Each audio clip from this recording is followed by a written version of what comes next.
জানেন তো, মাঝে মাঝে খুব ইচ্ছে করে নিরিবিলি কোথাও গিয়ে একটু বসে থাকি।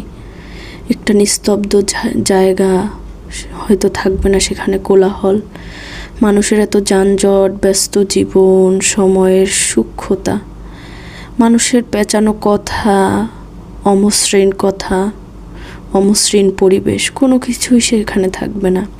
মানুষে মানুষে দ্বন্দ্ব থাকবে না, থাকবে না ভেদাভেদ, থাকবে না গায়ের রং নিয়ে মানুষের ট্রল করা, থাকবে না মানুষের স্বাস্থ্য, শরীর এগুলো নিয়ে ট্রল করা, বডি শেমিং থেকে শুরু করে যে কোনো ধরনের নিচু কথা থাকবে না সেখানে। মানুষ কত বিচিত্র, তাই না?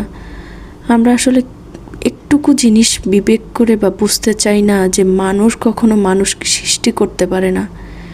যে সৃষ্টি করেছেন সে তার সঠিক পরিকল্পনা থেকেই সৃষ্টি করেছেন।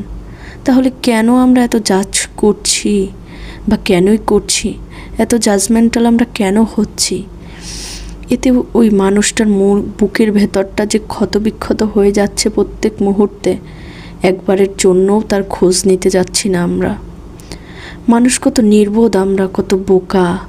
সাময়িক এই দুনিয়ায় নিজেকে বাহাদুরিত্ব প্রকাশ করার জন্য অযথা মানুষকে কষ্ট দিয়ে ছোট করে নানানভাবে অপমান করে যাচ্ছি। কিন্তু দুনিয়াটা আসলে 2 দিনের। আমরা অনেকেই হয়তো পৃথিবী থেকে চলে গিয়েছে বা অনেকেই হয়তো আর থাকবে না। কিন্তু মানুষ কেন যে ভয় পায় না, কেন বুঝতে চায় না যে এই দুনিয়াটা খুবই হীন সময়ের জন্য।